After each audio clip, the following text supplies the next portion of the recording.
Hello. This is our final presentation for MAE 298. So in this project, we will be um, studying Bayesian imputation and regression methods. My name is Kendall. My name is Hello. Javier. My name is Claudine. All right, let's go ahead and jump in. So in this project, we're going to be using a student performance data set available in the UC Irvine public machine learning repository. And for the methods of our project, we're going to be showing some, information about the data, some EDA, talk about how we did some test splits. We're then going to introduce some missing data into our training data set to evaluate different imputation methodologies for a few of the different feature variables. We're then going to compare Bayesian imputation to, traditional mode and median imputation of those missing values. We'll kind of then look at the distribution of the imputed data across those different features.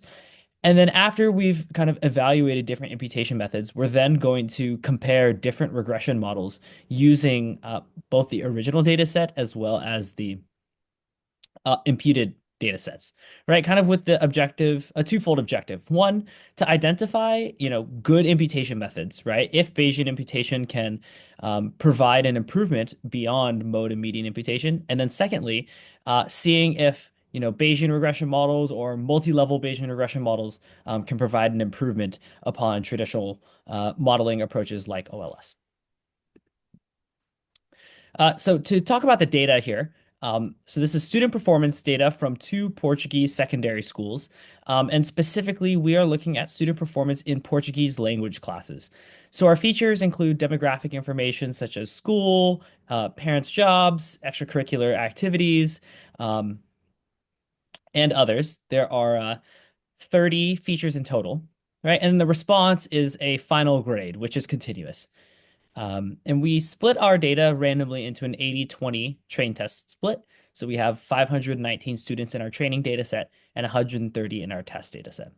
So our objective here is to predict the final grade, right? And this objective is useful for um, predicting student performance and possibly identifying students who need support, right? If we could predict a student's grade, we kind of know where they're going to be at in the class if they need additional support, um, or if they're, doing well and maybe they can move on to another program. So, and then the plots here at the bottom just show some of the distributions, right? So on the left-hand side, we have absences, the number of absences for a student on the x-axis, their final grade on the y-axis, and this is broken down by the two schools.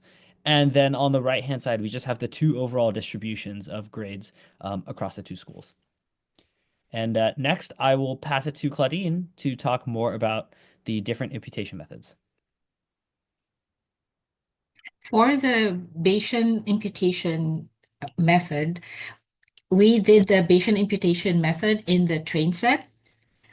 This is the general process of a Bayesian imputation. First, we recognize, we actually assign missing, different levels of missingness in our selected features. So we chose school, P status, paid absences, internet, study time, um, as the variables that we will assign different levels of missingness or missing data. So, for example, in school, we randomly assign 21 cases to have missing data. P status 119 cases. For paid, only 5 cases. For absences, 21. Internet 114, and for study time 135. All in the original data, there's none of these variables have missing cases. Next slide, please. We also looked at the Kramer's V. We wanted to see whether our chosen variables have some kind of an association, or they are related in some way, and we decided to use Kramer's V for that, because so Kramer's V is a association measure of categorical variables, and it's actually range from 0 to 1, so it's more interpretable compared to other measures like chi-square statistics, and also it's more general than the phi statistic that's just limited to 2 by 2 tables. And since it's also based on the chi-square statistic, it still retains the power while adjusting for the different categories. And Kramer's V includes a correction factor for rows and columns to ensure meaningful comparisons. So it is basically designed for categorical data. And since most of our variables are actually categorical, that's why we chose Kramer's V. And looking at the results, we actually don't see strong associations between our variables. So that's why in our later on when we do the regression, uh, we actually used we used all of these features in our regression model.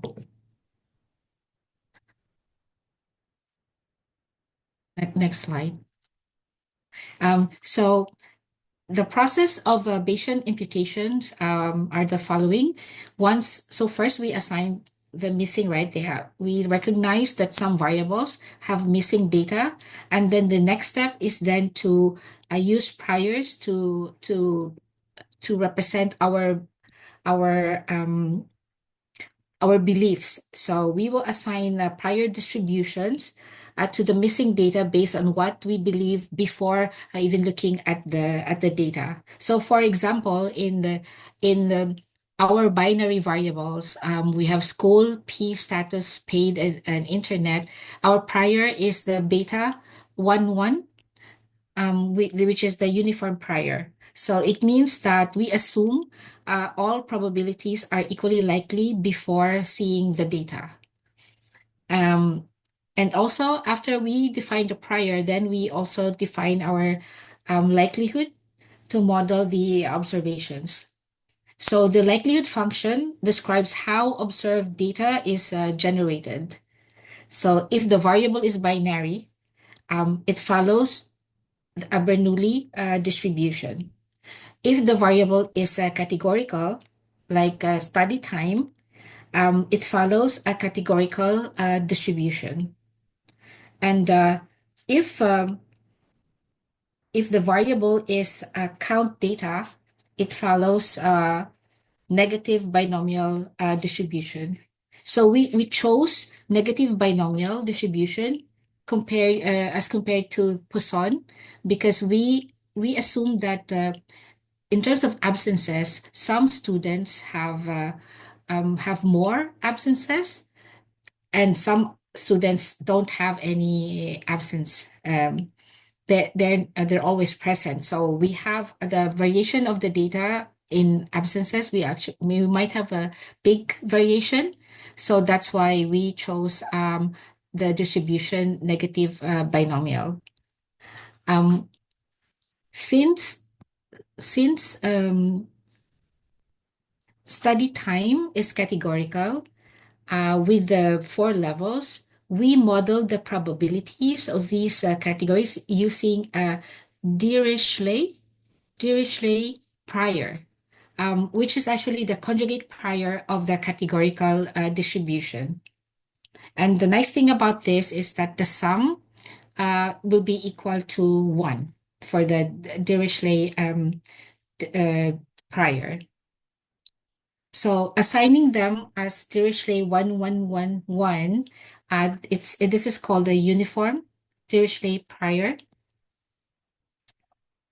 So for the negative binomial, we assign a prior of the mean to be gamma, which is a good for counting data, since absences is like a count data. So it's commonly used for modeling positive values. So that's why we chose mu to be gamma distributed.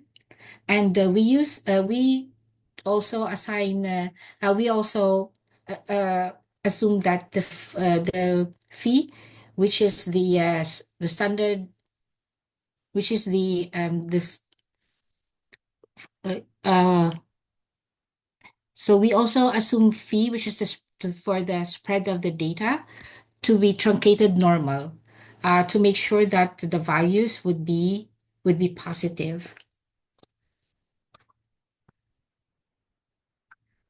Next slide, please. And so these are some of our results. This is the Bayesian imputation of school. And school has two levels, GP and MS. On the left side, you can see the original distribution of school. And on the right-hand side, we have the mode imputation, comparing it with the Bayesian imputation. But you can see that the results of the imputation, Bayesian imputation, is closer to the original school distribution, compared with the mode imputation.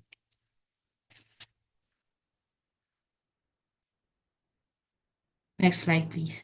And for the study time, we can also see that the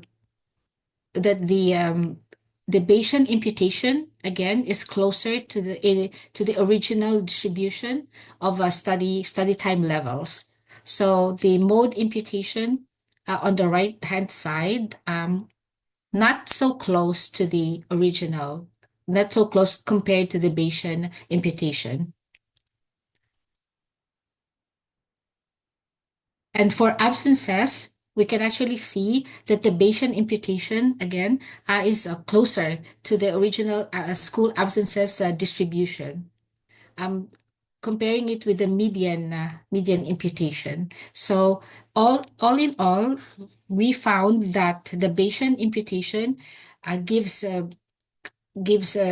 retains the distribution of the original variable as much as possible. It doesn't deviate that much when comparing it with the median or the mode imputation.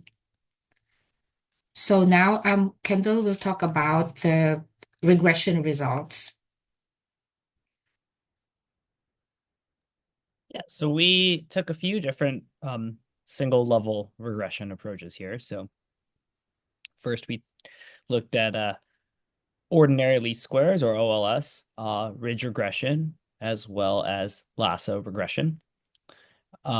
We also, used the Bayesian regression that we studied over the course of this class. And we used, for the intercept, we used a normal prior centered at 10 with a standard deviation of 5. And then we used a multivariate normal for the priors for the feature coefficients. And then also with a sigma value of a uniform distribution from 0 to 5, just to ensure that it was positive.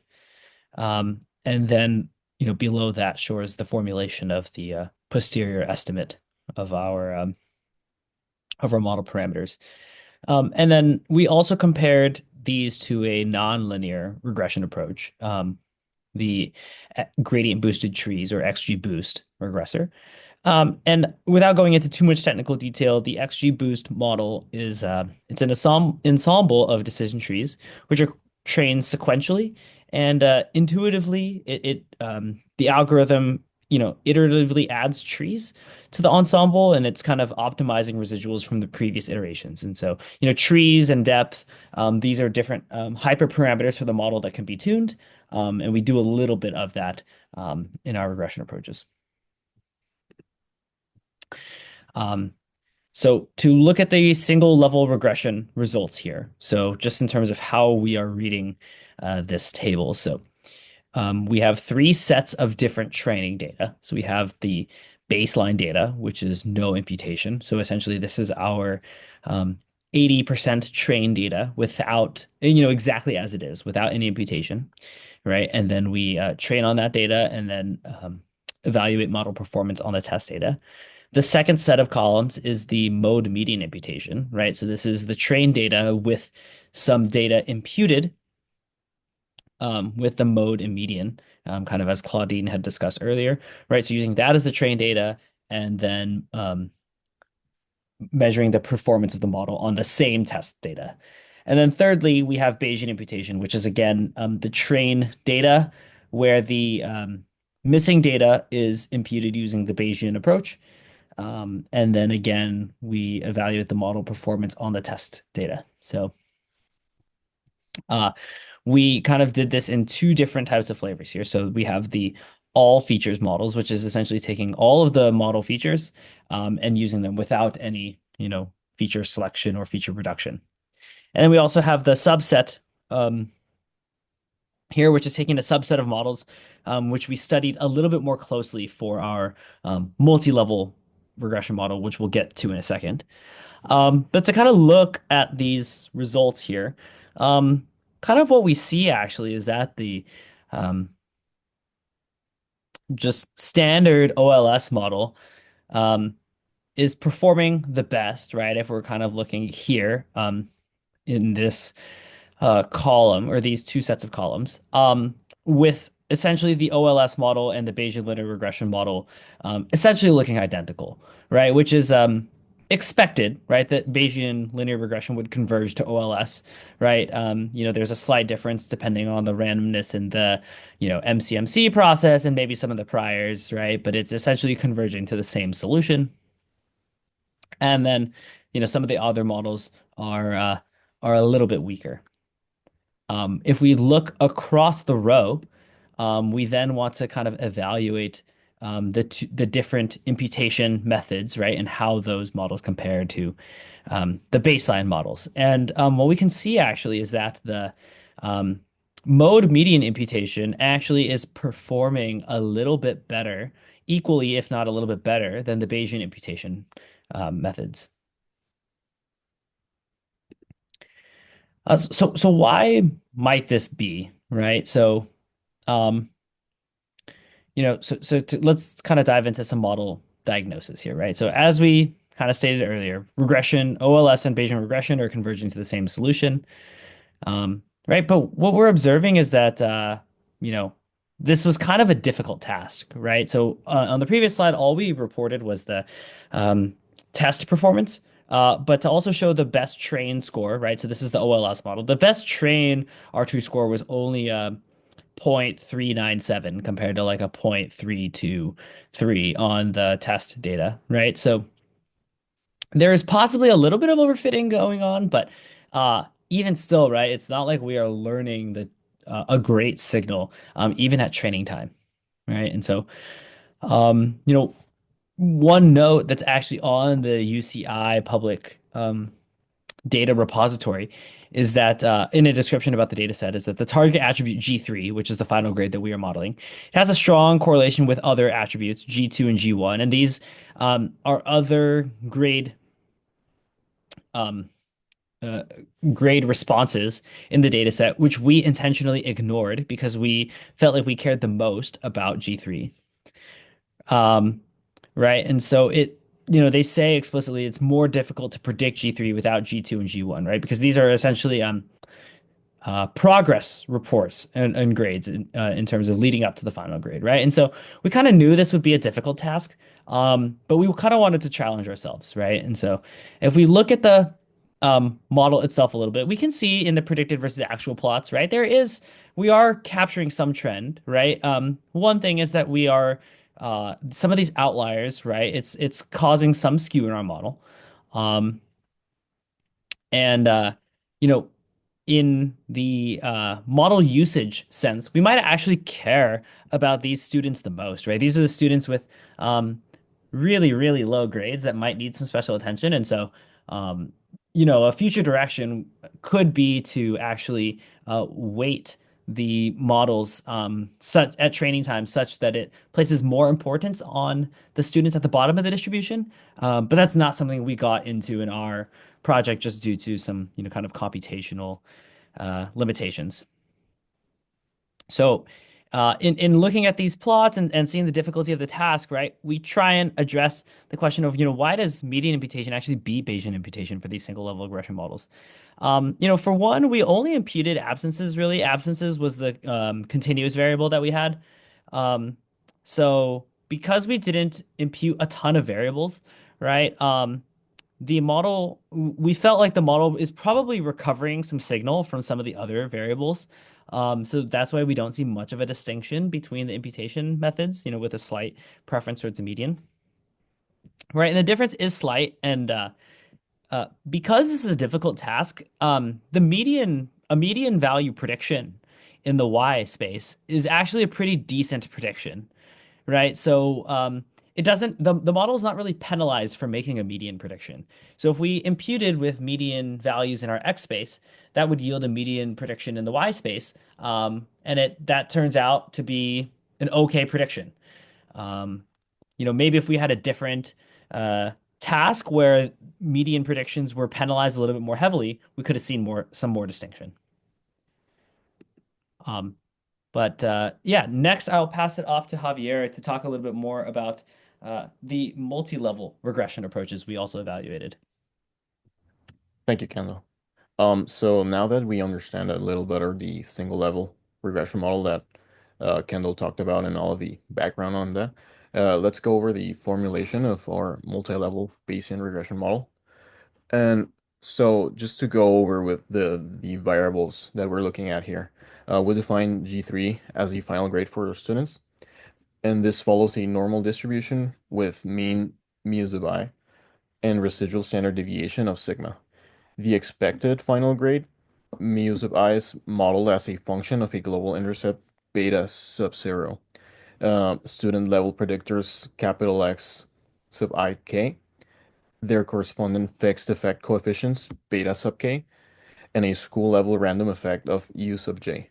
The inclusion of U sub j allows us to capture school to school variability. So for the priors, we assume a normal prior for the global intercept beta sub 0 centered at 10 with a standard deviation of 5, representing our prior belief about the average student grade before seeing the data. The fixed effect coefficients beta sub k follow a standard normal prior, assuming they are likely small but can vary. And school level effects are U sub j also follow a normal distribution, capturing deviations in grading trends among different schools. And finally, the residual standard deviation sigma is given an exponential prior with a rate of 0.2, ensuring it stays positive and encourages smaller values. This hierarchical structure allows us to account for both individual student characteristics and school level variations, helping us understand how much influence each level has on predicting the final grade G3. Yeah, can you move on to the next slide, please? And so just taking a look at the same table that Kendall talked about, but this time on the multi-level regression scores. Um, we evaluated the three models that we discussed, the OLS, the Bayesian linear regression, and the multi-level. We compare them using the three imputations, well, actually the baseline with no imputations, the median mode, and the Bayesian imputation. And so one interesting result is that Bayesian imputation did not significantly change the distribution of variables, leading to a similar model performance across RMSE and R squared. However, if you look at the median imputation scores, it did affect the distribution, which slightly impacted performance. Also, across all features, the single level models performs slightly better, as Kendall mentioned, than the multi-level model. This supports some of our conclusions, where school level effects do not significantly influence the final grades. Since school effects are weak, the additional complexity of the multi-level model does not improve the performance when using all features. However, when we restricted the model to a subset of variables, the multi-level started to outperform OLS in Bayesian linear regression. This likely suggests that when fewer student level predictors are available, the school effect becomes more pronounced, and hierarchical approach provides some advantages on that sense. And so just looking at all the scores in summary, when using the full data set with 30 variables, um, school effects become negligible and the single level models perform best, but with fewer variables, the multi-level model benefits from borrowing information across schools, improving performance. And so the next slide also talks about, oh, sorry, can you move to the next one, please? The next slide actually talks about the model with all the features and the model with a subset, but we get the credible interval comparisons that we selected. So when looking at the 30 features and against the 8 from the subset, sorry, um, we present the estimate coefficients, their credible intervals, and whether each variable is statistically significant. So that's the third column for each set of columns. A variable is considered significant if its credible interval does not include zero, meaning we can confidently say it has had an effect on the final grades. In the model with all of the features, you can see only three variables show significance: the father's education, edu, study time, and failures. Since their credible intervals do not include zero, we can infer that these factors have a real impact on the final grades. The strongest effects comes from failures, which negatively influences grades, meaning students with more pass failures tend to have lower final scores, as we would expect. On the other hand, variables like internet access, family status, which is P status, the mother's education, and paid tutoring are not significant as their intervals cross zero. This suggests that when accounting for all three features, these factors do not have a strong independent effect on the student grades. And we can also see the first variable, father's education, changes significance, but assessing the data, we noticed that it was from the model with all the features, it is barely positive. So it just like the change in values from all of them was very small, and this happened to change to crossing the zero, and it becomes from negative to positive. So we can notice that when reducing the model to the eight variable subset, we observe this change. And but however, study time remains significant and even has a stronger coefficient, reinforcing that the more that the students study, the better their grades, which we also would think is logical. And looking at the H subset again, failures remain the most significant factor, showing a strong negative effect in both models. This confirms that academic history, the failing courses, continues to be the biggest predictor of the final grades. Um, so the shift in significance when using fewer features suggests that in the full model, some effects may be diluted due to the presence of many correlated variables. However, in the subset model, the importance of individual predictors like study time becomes more pronounced. This supports our previous conclusions. When using all of the features, school effects become negligible, and student level factors dominate. However, if fewer predictors, school effect becomes more relevant, reinforcing the idea that hierarchical modeling is most useful when we lack a large number of individual level features. Yeah, can you move on to the next one? And so this is just a comparison of the school level effects posterior plots, and we can see they're almost overlapping exactly the same.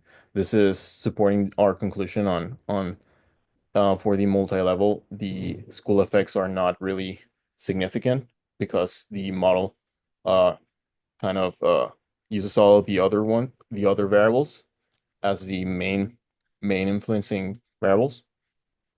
Um, The 95% credible intervals include zero for both schools across all imputation methods. This means the model cannot confidently say that school effects are significantly different from zero.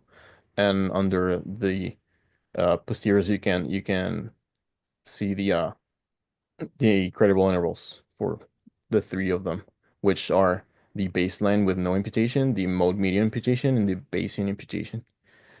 So since school effects are not strongly influencing final grades, student level predictors, which are study time, absences, and so on, are likely most important. This aligns with our conclusion that individual student characteristics matter more than the school they attend. So I will hand it over to Kendall, who will talk about the future directions on our project. Yeah, thanks, Javier. So, kind of to summarize, what we've done here in our project is so we looked at some imputation results, right? Imputation using MCMC methods as well as traditional median and mode imputation methods. So we saw in our single level regression models, these models were actually closer to optimal when we used mode median imputation to impute our missing features. However, when we switched over to multi-level models, those were closer to optimal, and optimal meaning the trained data without any imputations, right? Closer to optimal when Bayesian imputation was used to impute missing features. However, in both cases, the difference was pretty minor, right? Down to the hundredth or thousandth of a grade point in RMSE. So, we might kind of want to expand some of this analysis to other data sets to really get a more comprehensive picture of when these different imputation methods succeed versus when they might have some drawbacks. In terms of model results, multi-level Bayesian models outperformed single-level models when a feature subset was used to highlight the hierarchical effect of school. But the single-level regression models performed better when all the features were used. And so we kind of hypothesized that the effect of school was magnified, right, when a few features were used, but it kind of gets explained away when other features are introduced, essentially saying that those other features compensate for, what school represents, right? Teacher quality and, books and, uh, income background and parental status, right? Some of the other variables that we had in our data set, right? Those can kind of all get tied up into school. But when we introduce all of those back into the data set, right, the effect of school is de-emphasized a little. Um, so, if we were to expand on this project a little bit more and take it into some new directions, um, we might want to imply Bayesian imputation on a modeling task that is known to be a little bit more achievable, right? We earlier discussed that our modeling objective was a little bit difficult. So if we had a known task which was a little bit easier to predict, right, we might get a better sense of, how Bayesian imputation can really provide some benefit instead of, simply predicting the median and mean. Hopefully that would be less effective in that type of task, less effective than it was in our task, right?